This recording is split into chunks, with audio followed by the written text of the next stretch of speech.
అనేకమైన పనులమ్మ నాకు అవి ఇవి కూడా చేసి పెట్టాలని చెప్పి ఎంతో తొందరపడుతున్నాం.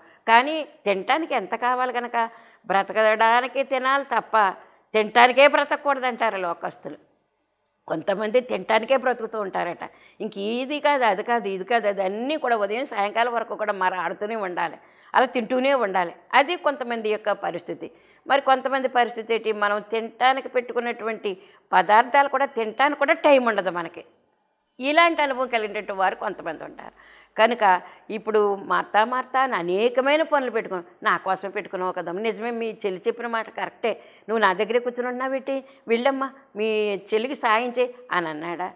అసలైనటువంటి మాట ఏంటి ఇప్పుడు చెప్తూ ఉన్నారు యేసుక్రీస్తు ప్రభువారు. ఏమనంటే, మార్తా నీవు అనేకమైన పనులను గురించి విచారం కలిగి తొందరపడుతున్నావు, కానీలోనే ఉంటుందట గోని. కనుక కానీ అవసరమైనది ఒక్కటే, అంటే తిండే కదమ్మా. నానా రకాలుగా తిన్నది ఒకటే, ఒక పదార్థం తిన్నది ఒకటే, ఈ కడుపు నింపుకోవడానికి, పూట గడుపుకోవడానికి. అంతే తప్ప ఇన్ని పదార్థాలు నా కోసం చేసి నువ్వంత శ్రమ పడిపోయి ఈమెతో పాటు నువ్వు కూడా ఇక్కడ కూర్చుని ఏం చేయాలంటే, మరి నా మాటలు నువ్వు కూడా వినాలి, ఈ జీవం కలిగినటువంటి మాటలు నువ్వు కూడా వినాలి, అక్కే కాదు నువ్వు కూడా వినాలి అని చెప్పినటువంటి సందర్భం అయితే మనం జ్ఞాపకం చేసుకోవాలి. 7 ప్రార్థన మాకు పిలుస్తూ ఉంటారు.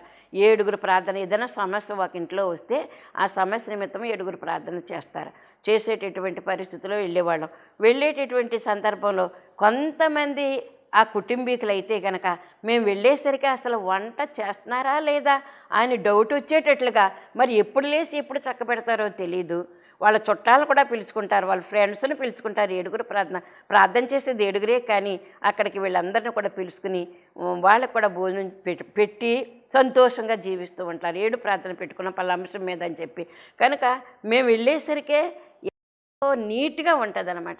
ఎప్పుడు మొదలు పెడతారో తెలీదు. ఏమేం పదార్థాలు చేయాలన్నీ కూడా సిద్ధం చేసేసుకొని నీట్గా ఉంటారు.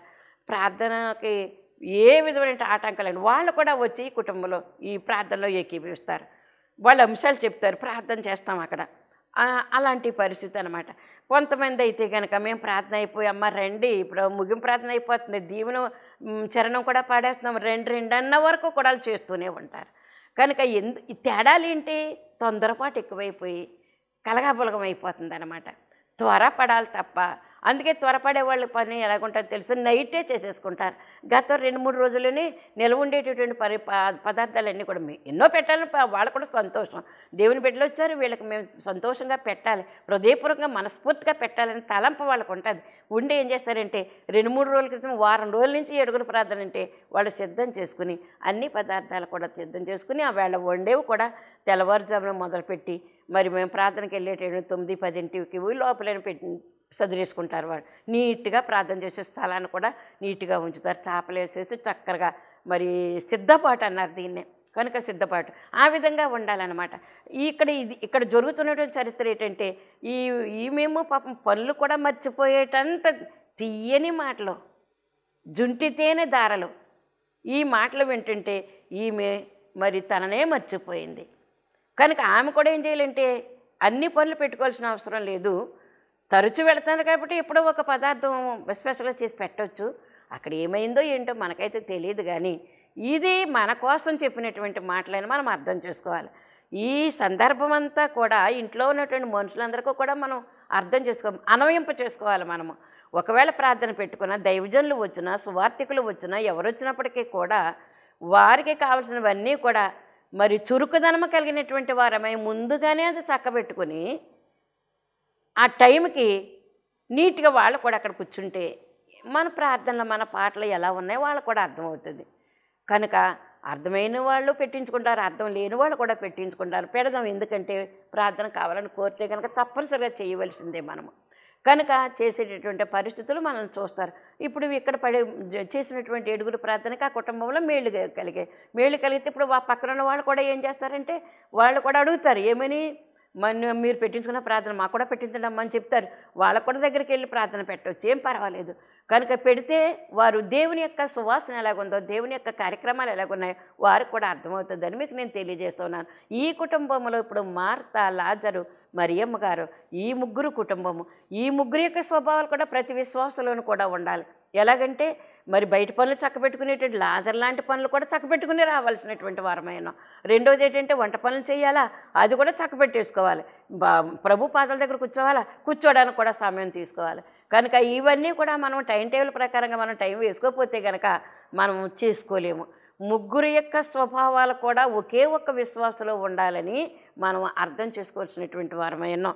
కనుక తొందరపడుతున్నావు, అవసరమైంది ఒక్కటే. ఇప్పుడు అవసరం అంటే ఏంటి? తిండే అవసరము. ఇప్పుడు ఆయనకు ఆహారం పెట్టాలి, ఆయనకేది అవసరమే. ఆ ముగ్గురు కూడా తినాలి, అది కూడా అవసరమే. ఆహారం అవసరమే, కానీ అసలైనటువంటి అవసరం ఏంటంటే పరలోక రాజ్యం. ఎన్ని పనులు పెట్టుకుని మనం ఇక్కడిక్కడే తందనాలు ఆడుతున్నాం తప్ప అసలైనటువంటి పని ఏంటో మనం ఏమి గుర్తెరగకుండా ఉన్నాము. అందుకే ఒక పడవకి తాడు కట్టి ఆ రాత్రిపూట తెల్లారిటోడికి రేవు దాటి వెళ్ళిపోవాలనుకుని ఆ పడవ ఎక్కాడట ఒక అతను. ఆ పడవ నడిపేవాడో మరి వేరే ఒకడో. ఒక చిన్న విషయం అనమాట అది. పెడితే వాడు ఏం చేయాలి? ఆగినప్పుడు ఒక కర్రకి ఒడ్డుకి కడతారు ఈ పడవని. వాడు ఏం చేశాడంటే మరి ఏం తాగాడో లేకపోతే మత్తులో ఉన్నాడో ఎలా ఉన్నాడో, తెల్లారి రేవు దాటేసి వెళ్ళిపోవాలి, అవతలకి వెళ్ళిపోవాలనుకున్నవాడు ఆ సాయంకాలం ఎక్కినవాడు ఆ తాడు విప్పలేదు. కర్రకి కట్టిన తాడు విప్పకుండా తెడ్డేసి తెల్లవార్లు ఇంకా రావట్లేదు. అయితే తెల్లారి చూసేసరికి వెలుగొచ్చేసి చూసేసరికి ఏంటి ఇంకా యువతల రేవులోనే ఉన్నాను నేను, అసలు రేవులు దాటి వెళ్ళలేదేటి అనుకుని చూస్తే అప్పుడు తాడు కట్టవలసిన తాడు కట్టినట్టే ఉంది, విప్పవలసిన తాడు విప్పలేదు. ఇంకెక్కడికి వెళ్తాడు? అందుకే ఇక్కడిదక్కడే చదువుకుంటూ ఉంటే అసలు అవసరమైనటువంటి అవతల రేవుకి వెళ్ళాలి కదా మనము. అవతల సందర్భమే కదా మనకు కావలసినటువంటిది. కనుక అటువంటి పరిస్థితుల్లో మనం చేయవలసినటువంటి మరి తెలుసుకోవలసినటువంటి పరిస్థితి అవసరమైనది ఒక్కటే అన్నారు కాబట్టి ఆ ఒక్కటి ఏంటని మనం ఆలోచన చేసుకోవాలి. అలాగే యేసు ప్రభుని ప్రశ్నించినటువంటి ఒక సందర్భం కూడా ఉంది. మార్కు సువార్త 4:38 ఏమనుందంటే, దోణి అమరమున తలగడ మీద తలవాల్చుకొని నిద్రించుచుండెని యేసుక్రీస్తు ప్రభువారు. అప్పుడు వారు ఆయనను లేపి, బోధకుడా, మేము నశించబోచునంటే తుఫాను సముద్రం మీద లేచింది, మేము నశించబోతున్నాము, నీకు చింత లేదా అని ఆయనతో అన్నారట. నీకు చింత లేదా? శిష్యులు కూడా ఏమన్నారు? నీకు చింత లేదా అంటే యేసుప్రభుకి ఇంకే పట్టదని అనుకుంటున్నారేమో వీళ్ళు. యేసుప్రభు దేవుడు, ఈ దేవుడైనటువంటి యేసుక్రీస్తు ప్రభువారు మరి నీకు పట్టదా, నీకు చింత లేదా అంటే ఆయనకి అన్ని రకాల చింతలు ఆయనవే. నిన్ను గురించిన చింత, నన్ను గురించిన చింత, లోకంలో ఎన్ని కోట్ల మంది ఉన్నారు, ఎన్ని కోట్ల మంది వారి యొక్క చింత కూడా ఆయనదే. కానీ మనం ఆయన ఎంత చిన్నగా లెక్కేసుకుంటున్నామంటే మనము ఈ చిన్నగా లెక్కేసుకునేటువంటి మన యొక్క పరిస్థితులు ఒక్కసారి ఆలోచన చేసుకోవాలి. ఆయనకి నిన్ను గురించినట్టు ఆలోచన ఉంది, నన్ను గురించి సృష్టి అంతటి నిమిత్తం కూడా ఆలోచన కలిగినటువంటి దేవుడు. ఆయన ఎవరో ఆలోచనకర్త. ఆయన ఆలోచించేటువంటి దేవుడు. కొసర పిచ్చుకుని కూడా మర్చిపోలేనటువంటి దేవుడు. 5 పిచ్చుకలేట 2 కాసులకి. కనుక ఈ కొసర పిచ్చుకుని కూడా మర్చిపోకుండా ఉండేటువంటి తండ్రి కదా నీ తండ్రి, నా తండ్రిని మర్చిపోయాడనుకుని నీకు చింత లేదా అని ప్రభువును మనం మందలించడం అంటే మరి ఎంతటి ఘోరమైనటువంటి పరిస్థితి. శిష్యులు ఆ విధంగానైనా, మార్త కూడా ఆ విధంగానైనా మరి యేసుక్రీస్తు ప్రభుని ఆ విధంగా మందలించినట్లుగా మనం చూస్తూ ఉన్నాం. కనుక చింత లేదా అనేటువంటి అన్ని విషయాలు తెలుసు, కానీ మరి ఏంటంటే తన కష్టం గురించే ఆలోచన చేస్తూ ఉంది మార్త గారు. తన కష్టమే, తన పని, తన గురించే ఆలోచన తప్ప ప్రభు అక్కడికి వచ్చారు, ఆయన మాటలు చెప్తారు, నోటి మాటలు విందాము అనేది తలంపులు గబగబా చక్కబెట్టుకుని వచ్చేసి ఇక్కడ కూర్చుని ప్రభు మళ్ళీ వెళ్ళిపోతే కనుక ప్రభు యొక్క ఉద్దేశం ఏంటి? ఇంకా తొందరలో నేను సిలువకి ఎక్కుతాను, మళ్ళీ తండ్రి దగ్గరికి నేను వెళ్ళిపోతాను. వీళ్ళు చెప్పవలసిన మాటలన్నీ కూడా వీళ్ళకి చెప్పాలి. భూమి మీద నిల్చుండేటువంటి వీళ్ళకి నా యొక్క నిత్య జీవపు మాటలు నేను చెప్పాలని ప్రభు యొక్క తలంపు. ఈ మాటలు మళ్ళీ నాకు ఎప్పుడు అందుతాయో అనుకుని ఆలోచనతో మరియ గారు ఉన్నారు. ఇలాంటి ఆలోచన సందర్భంలో ఉండగా నీకు చింత లేదా అని అడిగినటువంటి మాట ఎంత గాయము. కనుక అలాంటి గాయాలు తగులుతూనే ఉంటాయి. మనకైనా దేవునికే తగిలాయంటే మనకింక తగలవా? కనుక గాయాలు తగులుతూనే ఉంటాయి. అయినా పర్వాలేదు, కానీ అక్కడ అవసరమైనటువంటిది ఒక్కటే. ఈ ఆహారం కాదమ్మా మనకు కావాల్సింది. ఇవాళ తిన్నా తినకపోయినా ఈ ఆహారం వల్ల ఏమీ కాదు, కానీ అవసరమైనది ఒకటే, ఆయన పాదముల దగ్గర కూర్చున్నట. ఇదే ఉత్తమమైనటువంటి మార్గం అని సెలవిచ్చినటువంటి మాట. అది మనము గుర్తించుకోవలసినటువంటి వారమైన ఉత్తమమైన దాన్ని ఏర్పరచుకున్నాం. ఎవరు? నువ్వే ఏర్పాటు చేసుకోవాలి. దేవుడు ఏర్పాటు చేసేవి కొన్ని ఉంటాయి, మనం ఏర్పాటు చేసుకోవాల్సినవి మనం సన్నిధి గదిని ఏర్పాటు చేసుకోవాలి. ఎక్కడ దేవుని ప్రార్థన చేసుకోవాలి, ఒక స్థలం ఏర్పాటు చేసుకోవాల్సినటువంటి పరిస్థితి మందే. నువ్వు నా కోసం ఒక పరిశుద్ధ స్థలాన్ని నిర్మాణం చెయ్యి, అక్కడికి నేను వచ్చి నీతో మాట్లాడతాను అని మరి ఇశ్రాయేలుకి దేవుడు చెప్పలేదా? మరి నిర్గమకాండం 26వ అధ్యాయంలో చెప్పారు కదా, నాకొక స్థలం నువ్వు సిద్ధం చేయి, నిర్మించు, నువ్వు నిర్మిస్తే అక్కడికి వచ్చి నేను మాట్లాడతానని చెప్పినటువంటి తండ్రి గారు మనకు ఉన్నారు కదా. కనుక ఆనాడు మనకు ఈనాటి వరకు కూడా ఒక స్థలాన్ని మనం సిద్ధం చేసుకోవాలి, ఒక సమయాన్ని మనం ఏర్పాటు చేసుకోవాలి. ఆ స్థలము, ఆ సందర్భము, మరి ఆ సమయాన్ని కూడా మనం ఏర్పాటు చేసుకున్నాం. ఆ స్థలానికి తప్పనిసరి దేవుడు దేవదూతలు కూడా అక్కడికి వస్తారని నిత్య నిరంతర మరి విశ్రాంతి లేనిటువంటి వారమైనటువంటి క్రైస్తవుడైనటువంటి ప్రతి క్రైస్తవుడు కూడా నిత్య కృషి చేసేటువంటి క్రైస్తవుడు 365 రోజులు ఏడాది పొడుగునా కూడా ఈ నియమం మనకు ఉండాలని దేవుడు మనకి తెలియజేస్తూ ఉన్నారు. కనుక ఇదే దీక్ష అంటే. ఈ దీక్షను బట్టి దేవుడు మనకి సాధించాలి. ఈ దీక్ష పట్టామంటే ఏం చేయాలంటే సాధించాలి. ఏదైనా సరే ఇది కావాలని మనం అడిగితే కనుక దాని నిమిత్తం మనం చేయవలసినటువంటి పనులు ఏంటంటే మరి సాధించుకోవాలి, దీక్ష బోనాలి. ఇదే దీక్షను గురించి దైవజనులు చెప్పినటువంటి మాటని మనం ఆలోచన చేసుకోవాల్సినటువంటి వారమై ఉన్నాం. కనుక దీక్ష అనేటువంటి మాట మరి ఒక ఏకాగ్రత, ఒక పట్టుదల, ఉత్తమమైన దానిని ఏర్పాటు చేసుకోవాలి. ద్వితీయోపదేశకాండము 6:19లో ఒక మాట ఉంది. యెహోవా చెప్పిన ప్రకారము పితరులతో ప్రమాణము చేసిన ఆ మంచి దేశములో నీవు ప్రవేశించి దాన్ని స్వాధీనపరచుకున్నట్లును నీవు యెహోవా దృష్టికి యథార్థమైనదియు ఉత్తమమైనదియు చేయవలెను. ఇశ్రాయేలుకి దేవుడు ఇచ్చినటువంటి ఒక గొప్ప వాగ్దానం ఏంటంటే ఆ మంచి దేశం. ఏ మంచి దేశం? పాలు తేనెలు ప్రవహించే దేశం. ఆ పాలు తేనెలు ప్రవహించే దేశమే మంచి దేశం అన్నారు. కనుక ఆ మంచి దేశంలో నువ్వు ప్రవేశించాలి. ఈ 430 సంవత్సరాల దేశంలో నువ్వు దాసరకంలో ఉన్నావు, మగ్గిపోయి ఉన్నావు. నేను బయటికి తీసుకెళ్తున్నాను. అది మామూలు దేశం కాదు, మరి పాలు ప్రవహిస్తుంది, తేనె ప్రవహిస్తుంది, అంత ఆశీర్వాదకరమైనటువంటి ప్రదేశం అది. ఆ ప్రదేశంలో నేను మిమ్మల్ని ప్రవేశపెడుతున్నాను. అక్కడ ఎలాగ ఉండాలో తెలుసా? యెహోవా దృష్టికి యథార్థమైనది చెయ్యి. ఏది యథార్థము? కీర్తన గ్రంథం 15వ అధ్యాయంలో ఉంది. యథార్థవంతుడు, నీతిపంతుడు ఉండేటటువంటి లక్షణాలు 15వ అధ్యాయం మనం చదివితే, అధ్యాయం అనకూడదు, కీర్తన గ్రంథంలో కీర్తన 15వ కీర్తన. కనుక 15వ కీర్తనలో ఏమనుందంటే నీతిమంతుడు ఏ విధమైనటువంటి లక్షణాలు కలిగి ఉంటాడు. అందుకే యథార్థమైన జీవితము, ఉత్తమమైన జీవితం. ఉత్తమం అంటే చాలా బెస్ట్ అనమాట. అది ఉత్తమ అవార్డులు అంటారు, బెస్ట్ అవార్డులు అంటారు. కనుక ఉత్తమమైనది చేయవలను. ఈ యథార్థమైనవి, ఉత్తమైనవి పిల్లలకు మనము నేర్పించాలి. ఎప్పటి నుంచి? చిన్నతనం నుంచి కూడా పిల్లలకి నేర్పించాలి. అదే మన యొక్క విద్య అయి ఉండాలి. పెద్దలమైనటువంటి మనము పిల్లలకి చిన్నప్పటి నుంచి కూడా ఉత్తమమైనది, యథార్థమైనటువంటి మార్గంలో వాళ్ళని నడిపించడానికి మనం నేర్పించవలసినటువంటి వారమైన ఈ దేవుని యొక్క లక్షణాలు ఇవన్నీ కూడా. ఉత్తమైన వాడు దేవుడు, యథార్థమైన వాడు దేవుడు. ఆ మార్గాలు వాళ్ళకి నేర్పించి వాళ్ళను కూడా మరి దేవుని యొక్క మార్గంలోకి నడిపించేటువంటి పరిస్థితి మనము చేయవలసినటువంటి వారమైన అలాగే నేర్పించాలి. ద్వితీయోపదేశకాండము మరి మనకు తెలిసేటువంటి మాట 6వ అధ్యాయంలో కూడా 7వ వచనంలో ఏమనుందంటే వాటిని మీ సంతానానికి నేర్పించాలి. మీరు ఇంట్లో కూర్చున్నప్పుడు, దారి వెంబడి వెళ్తున్నప్పుడు, పడుకునేటప్పుడు, లేచేటప్పుడు వాటిని గురించి మాట్లాడాలి. పిల్లలతో మాట్లాడుతూ ఉండాలి చిన్నప్పటి నుంచి కూడా. చెప్పాను చాలాసార్లు మీకు, గర్భంలో ఉన్నటువంటి శిశువుకు కూడా దేవుని యొక్క మాటలు ఆ గర్భం దగ్గర మనం ఏం చేయాలంటే ఒక చిన్న స్వరముతో ఆ బాబుకి లేకపోతే ఆ పాపకి లోపల ఎవరున్నారో మనకు తెలియదు. ఏ బిడ్డను దేవుడు ఇస్తున్నాడు కాబట్టి ఆ బిడ్డకి కడుపులో ఉన్నప్పటి నుంచే మనం ఆ మాటలు నేర్పించాలట. కనుక నేర్పించవలసినటువంటి మాటలు గర్భంలో నుంచే కూడా విద్యను నేర్పించాలట. అందుకే మరి మోషే గారి యొక్క తల్లిగారు కడుపులో పాలిస్తున్నప్పుడే ఉగ్గుతో నేర్పేసినటువంటి మాటలు, నువ్వు ఇక్కడ వాడో కాదు బాబు, ఇశ్రాయేలుడు నువ్వు, మరి ఇలాంటి పరిస్థితి అనే అక్కడ చరిత్ర అంతా కూడా చెప్పి అతడికి ఇశ్రాయేలీలు అనేటటువంటి ఒక భావము కలిగించగలిగింది. అది దేవుని యొక్క ప్రణాళిక. ఆమె అంతటా ఆమె చేసినటువంటి ప్రణాళిక కాదు, దేవుని యొక్క ప్రణాళిక. అందుకే మనం పిల్లలకి నేర్పించే విధానంలో కూడా మనం ఏం చేయాలంటే లోటు చేయకూడదు. పిల్లలు ఏమనుకుంటారో, కోప్పడతారేమో, పిల్లలు నా మాట వినరేమో అనుకోవద్దు. అందుకే పెద్దవాళ్ళు అయినప్పుడు మనం ఎలాగా మలచలేము. కనుక వాళ్ళని ఏం చేయాలంటే బాలుడై ఉన్నప్పుడే, మొక్కై వంగనిది మానై వంగున అన్నారు కదా.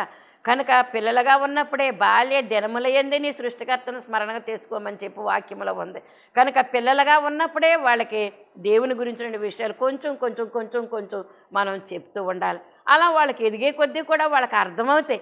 మన పనులేంటో, మన భక్తి ఏంటో, మన జీవితం ఏంటో వాళ్ళకు కూడా అర్థమయ్యి మన బాటలోనికి వాళ్ళు కూడా వస్తారు. బైబిల్ చదువుకోవడం, ప్రార్థన చేసుకోవడం, పాటలు పాడుకోవడం, మందిరానికి రావడము, ఎక్కడికైనా ప్రార్థనకి వెళ్ళాలంటే తల్లిదండ్రులతో పాటు వెళ్ళడము, ఇలాంటి విషయాలన్నీ కూడా బాలుడై ఉన్నప్పటి నుంచి కూడా మనము వారికి నేర్పించవలసినటువంటి వారమైన యథార్థమైనటువంటి మార్గాన్ని, ఉత్తమమైనటువంటి మార్గాన్ని మనం నేర్పవలసినటువంటి వారమైన. కీర్తన గ్రంథం 52:8 కూడా ఏమైనా ఉందంటే, నేనైతే దేవుని మందిరములో ఒలీవ చెట్టు వలె ఉన్నాను. దేవుని మందిరములో ఒలీవ చెట్టు ఏంటి? చెట్టు ఎక్కడ ఉండాలి? నేలలో ఉండాలి. మందిరములో ఉండడం ఏంటి? మందిరములో ఇది ఒక క్షేత్రమై ఉంది, ఇది ఒక పొలమై ఉంది. సంఘం అనేటటువంటిది దేవాలయం అనేది ఒక పొలమై ఉంది. ఈ పొలంలో ఉన్నటువంటి విశ్వాసులందరూ కూడా మొక్కలై ఉన్నారు, చెట్లై ఉన్నారు, వృక్షాలై ఉన్నారు. కనుక ఒక్కొక్క వృక్షము అనగా ఒక్కొక్క వృక్షం ఒక్కొక్క రకమైనటువంటి ఫలిస్తుంది. అలాగే సంఘంలో ఉన్నటువంటి నువ్వు నేను కూడా వృక్షాలమై ఉన్నాం కాబట్టి, మొక్కలమై ఉన్నాం కాబట్టి, చెట్లమై ఉన్నాం కాబట్టి, మనలో నుంచి వచ్చిన ఫలాలు దేవునికి ఇష్టమైన ఫలాలు దేవునికి ఇవ్వాలి, నరులకు ఇష్టమైనటువంటి ఫలాలు నరులకు ఇవ్వాలి. కనుక మనము ఫలిస్తే దేవునికి సంతోషం. మీరు ఫలించటం వల్ల నా శిష్యులు అవుతారని కూడా యోహాను 15 మనం చెప్పుకున్నాం కదా మనం. కనుక ఇక్కడ మనం చూసినట్లయితే కనుక ఒలీవ చెట్టును పోల్చారు.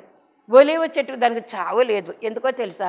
నోవహు కాలంలో మరి పావురాన్ని పంపిస్తే పావురం ఏం పట్టుకొచ్చిందంటే భూమి అంతా తిరిగి ఒలీవ కొమ్మను నోట కరుచుకొని పట్టుకుని వచ్చింది. అంటే 40 దినాలు ప్రచండ వర్షం కురిసి మరి వర్షం ఆగిపోయిన తర్వాత భూమి మీద ఎక్కడా కూడా ఏ మొక్క కూడా చిగురించలేదు. అంటే ఎంత నీటిలో ఉన్నప్పటికీ, ఎన్ని కష్టాల్లో ఉన్నప్పుడు కూడా ఒలీవ చెట్టు అది చిగురిస్తూనే ఉంటుంది, ఫలిస్తూనే ఉంటుంది. దానికి చావు లేదు, సజీవమైనటువంటి జీవితం అని ఒలీవ చెట్టుని గురించి తెలియజేస్తుంది. అందుకే మందిరంలో ఉన్న నువ్వు నేను కూడా ఎలా ఉండాలంటే పచ్చని ఒలీవ చెట్టు వలె మనం ఉండవలసినటువంటి వారమైన. కనుక ఒలీవ చెట్టు వలె నేనున్నాను. ఎక్కడ? దేవుని మందిరములో. లోకంలోని సమాజాలు ఎన్నో ఉంటాయి, సంఘాలు కూడా ఎన్నో ఉంటాయి, కానీ అది కాదు. దేవుని మందిరములో పచ్చని ఒలీవ చెట్టు వలె నేను ఉన్నానా లేదా? ఒలీవ చెట్టుకి ఎన్ని కష్టాలు వచ్చినప్పుడు కూడా దానికి చావు లేదు, అది తిరిగి బ్రతుకుతుంది. అది ఎందుకంటే జీవం గల దేవుడు మనలో ఉన్నాడు కాబట్టి మనం జీవించేటువంటి వారమై ఉంటామని దీన్ని బట్టి మనం అర్థం చేసుకోవాల్సినటువంటి వారమైన. 9వ వచనంలో ఏముందో తెలుసా? నేను ఒలీవ చెట్టు వలె ఉన్నాను, నీ నామము నీ భక్తుల దృష్టికి ఉత్తమమైనది. దేని బట్టి ఈ జీవం మనకి? నీ నామము ఉత్తమమైనటువంటి నామం. దీన్ని మించినటువంటి ఉత్తమమైనటువంటి నామను మించినటువంటి నామం ఇంక మరొక్కటి కూడా ఏమీ లేదు. ఈ నామం వల్లనే రక్షణ కలుగుతుందని, మరి ఏ నామం వలన కూడా రక్షణ కలుగుతుందని అపొస్తలుల కార్యాల్లో పౌలు గారు చెప్పారు కదా మనకి. అపొస్తలుల కార్యాల్లో మరి భక్తుడు చెప్పారు కదా మనకి.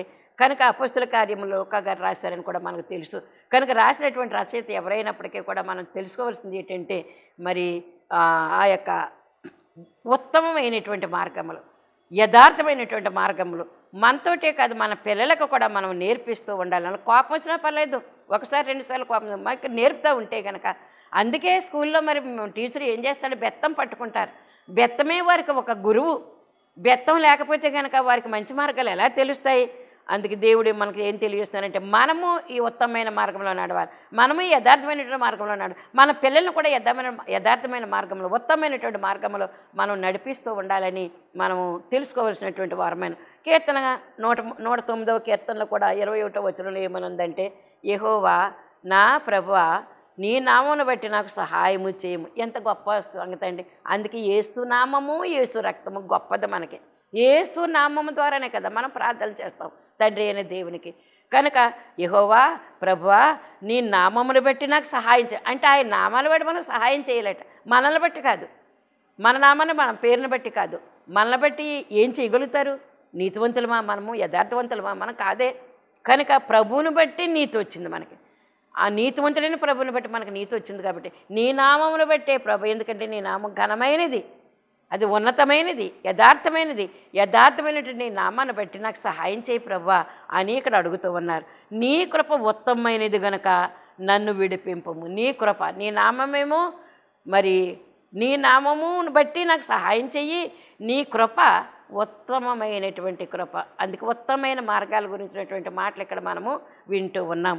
కనుక ఎందుకంటే మరియ గారు ఏ మార్గం ఎన్నుకుంది? యథార్థమైన మార్గము, ఉత్తమమైన మార్గము. తన దగ్గర నుంచి అది ఎవరో కూడా తీసుకుని పోలేరు. అందుకే వెండి బంగారాలు, ధనము, ధాన్యము, ఇల్లు, పొలాలు ఇవన్నీ ఎవరన్నా తీసేసుకుంటారేమో కానీ నువ్వు నేర్చుకున్న విద్య మాత్రము నీ దగ్గర నుంచి ఎవరో తీసుకోరు. అది అందరికీ తెలిసినటువంటి సత్యమే.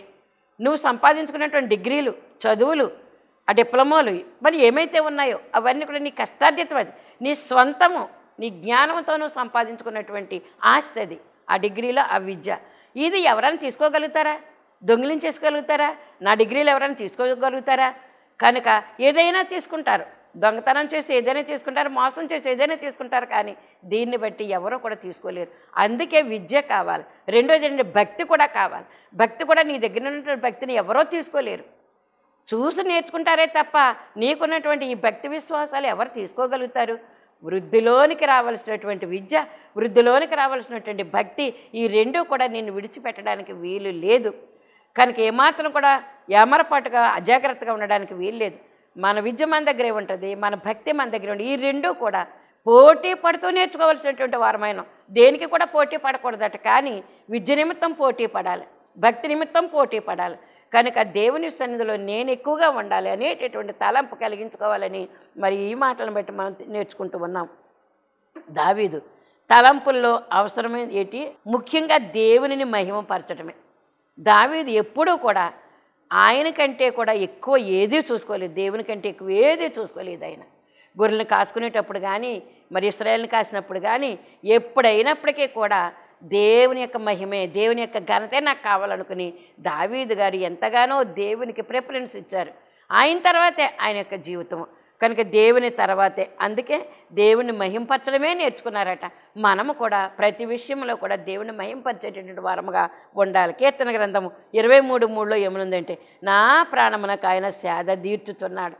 ఎంత సేద తీర్చునంటే అస్తమాను కూడా సౌలు గారిని బట్టి, శత్రువులను బట్టి మరి పోరాటమే కదా, ఆరాటమే కదా, ఆయన అడవుల్లోనూ కొండల్లోనే దాగి ఉండడమే కదా, సేద ఎలా తీరుస్తున్నాడు? అందుకే మరి సేద తీరుస్తున్నాడని చెప్పి ఎంత భయంకరమైనటువంటి శత్రువులు నన్ను తరుముతూ ఉన్నప్పటికీ కూడా ఏదో ఒక మరుగు చోటు నాకు ఇస్తున్నావయ్యా, నేను దాగే చోటు నాకు ఇస్తున్నావయ్యా, ఆ చోట్లో నేను ఎలాగున్నానంటే నన్ను సేద తీరుస్తున్నావయ్యా. నువ్వు శత్రువుల చేతికి తగలకుండా, వాళ్ళు పట్టుకోకుండా నాకు కూడా నీ సన్నిధిని ఉంచి నాకు సేద ఇస్తున్నావు తండ్రి. సేద అంటే విశ్రాంతి, విశ్రాంతి, రెస్ట్. ఈ రెస్ట్ తీసుకునేటువంటి పరిస్థితులు నీ దగ్గరే ఉన్నాయి, నీ రెక్కల దగ్గరే ఉన్నాయి ప్రభువా అనేటటువంటి తలంపుతో దేవుణ్ణి మహింపరిచేటువంటి దావీదు గారి యొక్క ధ్యానము, దావీదు గారి యొక్క తలంపు అవి ఎప్పుడూ కూడా మనలో ఉండాలి. ఆయన వల్ల మనం చెయ్యాలి అనేటటువంటి తలంపు. అందుకే ఏదైనా మంచి తీసుకోవాలి కానీ చెడ తీసుకోవడానికి కాదు. దావీదు గారి గురించి చెప్తున్నారేంటి? ఆయన కూడా పాపం చేస్తాడు కదంటే చేస్తే చేశాడు, అయినా దేవునికే ఇష్టడైపోయాడు. ఏమనంటే స్నేహితుడుగా అన్నాడు. అబ్రాహాము స్నేహితుడే.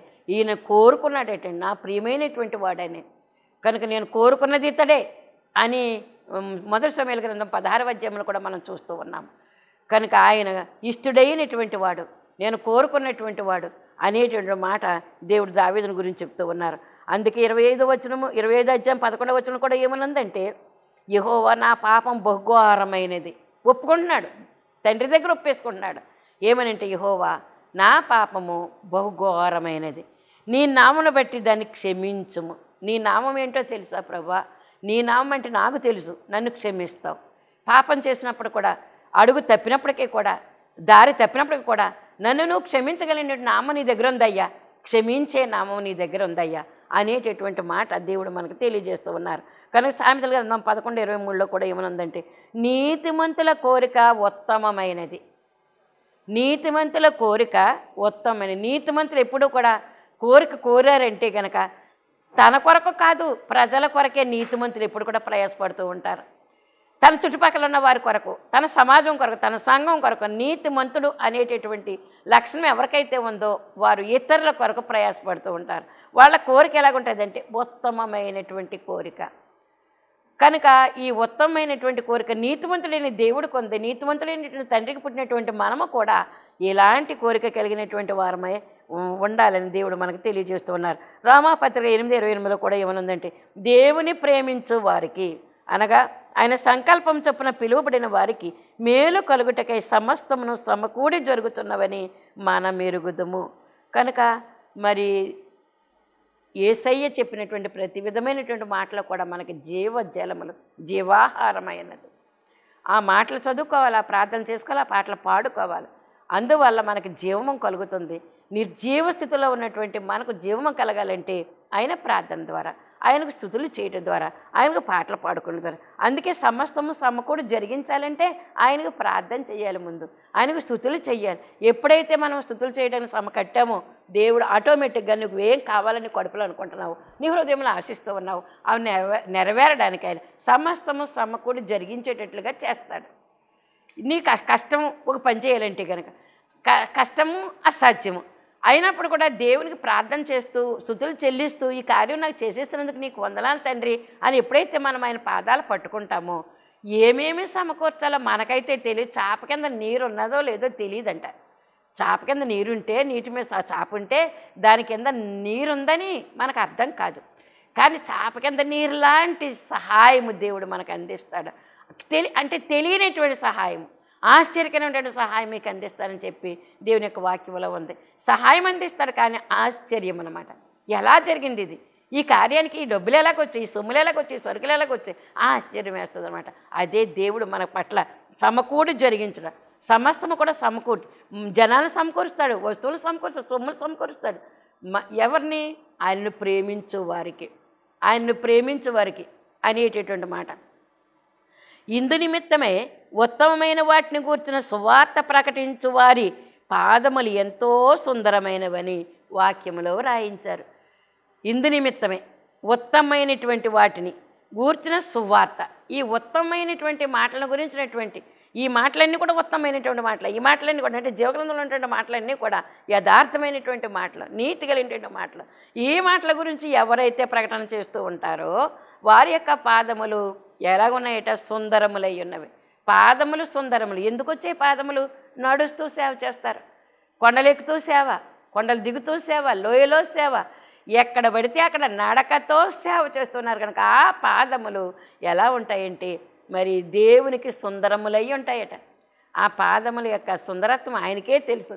ఎందుకంటే మరి యెరూషలేము చుట్టూ యోదయ, గలిలయ, సమరయ ప్రాంతాలన్నీ కూడా నడిచి చేసినటువంటి ఆయన. అటువంటి ఆయన చేసినటువంటి మరి నడక దేవుడు ఎంత గొప్ప ఏర్పాట్లు చేశాడు. నీకు ఇచ్చాడు ఆ నడక, నాకు ఇచ్చాడు ఆ నడక. నడిచి చేసినటువంటి సువార్త ప్రయాణాలు, నడిచి చేసినటువంటి ప్రయాణాలు దేవుని కొరకు ఎంత దూరమైన కిలోమీటర్ల దూరం, అప్పుడు మైళ్ళు, ఇప్పుడు కిలోమీటర్లు, మైళ్ళు మైళ్ళు నడిచి దేవుని యొక్క ఆరాధన కొరకు వెళ్ళేవాళ్ళం, సంస్కారం కొరకు వెళ్ళేవాళ్ళం. అలాగే సువార్త ప్రయాణం కొరకు, ఎందుకంటే మరి పత్రిక పంచేటువంటి సేవ, అలాంటి సేవ చేసినటువంటి పరిస్థితులు కనుక ఈ ఉత్తమమైనటువంటిది ఏర్పాటు చేసుకునేటువంటిది దేవుడు మన కోసం ఏర్పాటు చేసే దారులు కొన్ని, మన కోసం మనం ఏర్పాటు చేసుకునేటువంటి దారులు కొన్ని గనక ఇప్పుడు మనము ఈ వచనాన్ని బట్టి దీక్షతో కూడినటువంటి కూర్చుండి నేర్చుకున్నటువంటి ఈ దీక్ష, అందుకే దైవజనం చెప్పినటువంటి దీక్ష, ఈ దీక్షలో మనము సాధించవలసిన వాటిని సాధించి మరి అనేక మందికి మాదిరికరమైనటువంటి జీవితం జీవిస్తూ బలపరుస్తూ దేవుని యొక్క రెండవ రాకడకు ఆయత్తపడదుము గాక. ఆమేన్. ప్రభువా నీకు వందనాలు, స్తుతులు, కృతజ్ఞతలు.